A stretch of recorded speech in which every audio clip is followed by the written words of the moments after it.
Hello, my wonderful friends. It's time again for another story. I have no idea why I said it like that, but it is story time. So, here we go. This is from Reddit user A Corporate Tingle. I don't know what to make of that name, but thank you. This is called In Response to James the Neckbeard Roommate. You guys are writing like response pieces to each other. This is getting kind of interesting.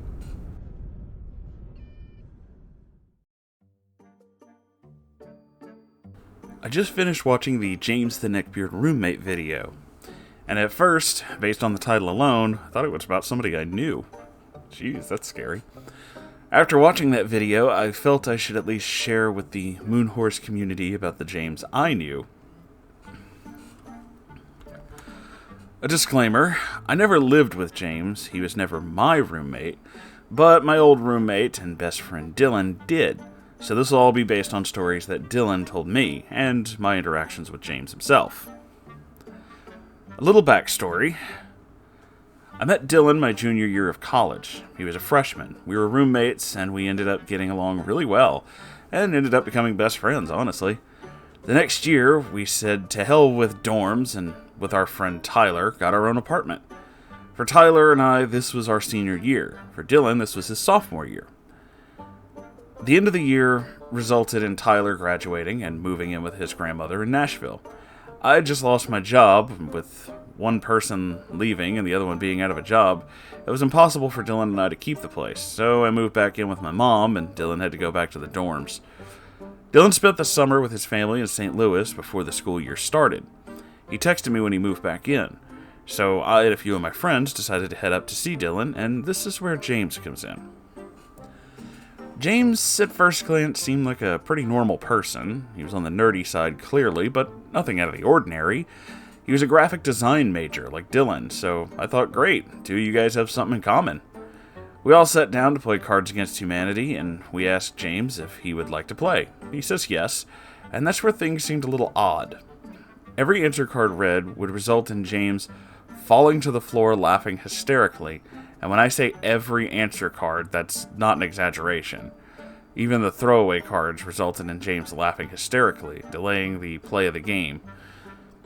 We all leave as Dylan walks us out, and of course he asks, "So what do you guys think of James?" We all agreed he seems like a nice kid, he's just a little odd. Turns out we were half right. The next morning I got a text from Dylan. "I think I'm gonna kill this kid. It has been 8 hours since I left the dorm. What could he have possibly done?" Well, it turns out James's meds were missing. He starts by accusing Dylan of taking them at 5 in the morning. When Dylan says he didn't take them, he goes across the room and starts knocking on the door of the other guy, accusing him of taking them. And then he proceeds to start searching the kitchen, opening and slamming cabinet doors, trying to find his medicine.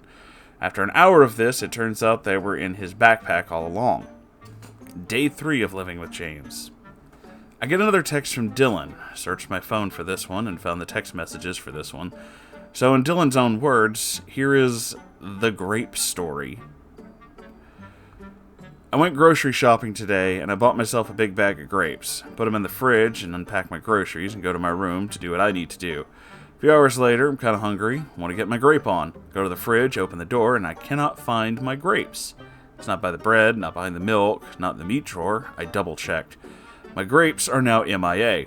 Just as I'm about to throw in the towel, James walks in. I'm like, "Hey, James, on the off chance, have you seen my grapes?" And from his mouth comes the words that will mark our relationship forever. He does a double take and says, "Oh, those were your grapes?" I look at him in disbelief and go, "Yeah, man, remember you were sitting on the couch talking to me when I put them in the refrigerator?"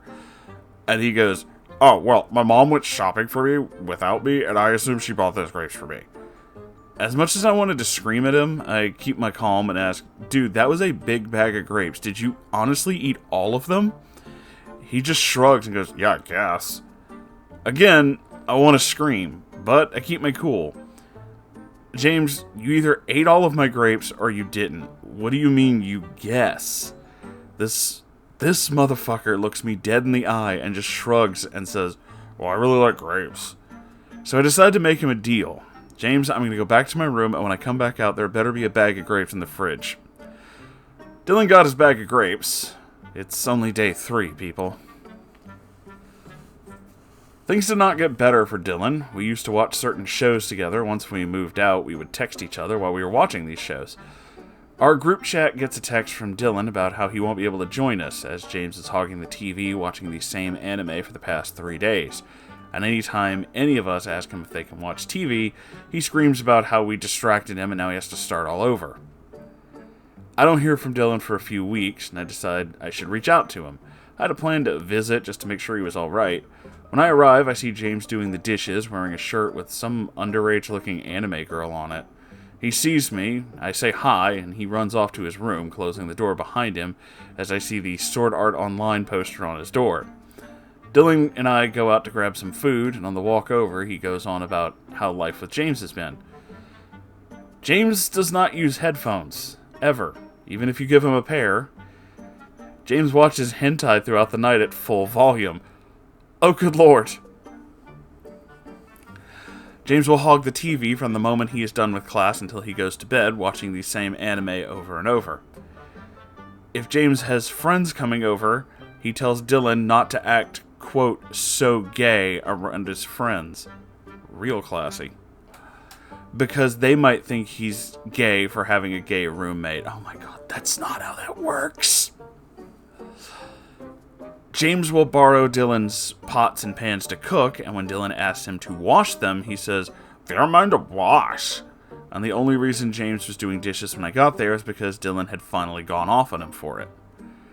I tried to visit Dylan as often as I could to give him a break from this guy, and luckily for him, the next year he got a new roommate that he actually got along with, and all of them are graphic design majors as well.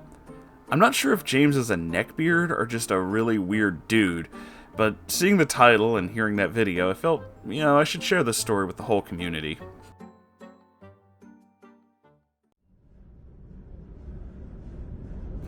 Whew. I don't know. I'm not entirely sure. I don't know enough to pass judgment on the Fed aura, you know what I'm saying? I'm definitely feeling it, though. I'm definitely getting, little hints. But I can say that James is, a really shitty roommate. I don't really know what was up with the medicine story. Did he put the medicine in the backpack? I don't really follow with that one. But with the other ones, yeah, there's, not cool energy there. Dude, if you share an apartment with a bunch of people and you see some food in your refrigerator that's not yours, just ask if you can have some. The worst thing that they can say is no. At least you'll know. At least you'll have, some sort of answer. So don't just steal somebody's food. That's kind of shitty. As for the pots and pans thing, that is 100% shitty. If somebody's letting you borrow their stuff, you should absolutely take care of it. I don't believe I have to explain that. That's pretty damn obvious. But for him to just be like, well, they're not buying you clean, is well, you're a dick. So don't ever use my shit again. How about that? Cook all your food out of a fucking can over an open fire like some kind of weird, homeless caricature from the 1930s. Fucking, come on, man. We all have to live here. At least act like a fucking normal person. And the other thing we have to touch on, we just have to. If you have roommates and you're gonna watch porn, why the hell are you doing that at full volume with no headphones? They can hear you. Even if you're one of those people, it's just I have absolutely no shame. This is, we all do this. This is totally natural. It's yeah, it is totally natural. And everyone does do that. But I kind of don't want to be involved in your jerk-off session. Can you please mute your shit? Okay? I get it. Everyone does it. I don't want to be a part of it. Alright? I'm just trying to get my shit done. Can you please stop? Especially in the middle of the night. That is the fucking worst. And hogging the TV like that is just an absolute dick move. I get it. It's your favorite show. You have a total waifu. That's fine. It's a little strange, but whatever. As long as you're not hurting anybody, you do you, boo-boo. That's fine. But like, you can't just take the whole fucking thing like that all the time. You got to be considerate of other people. You do live with other people, after all. This is kind of a basic understanding of consideration, my dude. So, wow. I don't know, like you said there, Corporate Tingle, I don't know if this guy is a neckbeard. I definitely get little hints of it. Definitely catching the weeaboo energy. But, I don't know, he just kind of seems like a dick. But, that's fine. You know, we like stories of all kinds. If you want to tell a story about how your roommate, who not necessarily was a neckbeard, but was absolutely a tool, feel free to share that too. That's just what this channel is. We share stories about all of the weird things that go on in our lives. And this, however, is the end of this video. So, this is the end of the stories. Thank you, not all of them. I mean, I'll definitely come back. I realized after I said it, that sounded like I'm going away forever. I'm not going away forever. No, I will be back. But thank you all for being here. Make sure you like, comment, subscribe. It keeps this channel something. I don't know how YouTube works. But I have a Ko-Fi and a merch store, which definitely keep this channel going. Super appreciate that. If you'd like to send me your own stories, you can, r/Moonhorse stories, and like I said, they don't necessarily have to be neckbeard stories. They can be just anything, any weird thing that you think. Recently, I've been very happily reading neckbeard fanfiction, which is just amazing. Did I ever mention how much I love you guys? Because I really do. You guys are just, like, always coming up with just the craziest shit, and it makes me so happy. So, with that, I'll see you in the next video. I love you all so very much. Goodbye, everybody.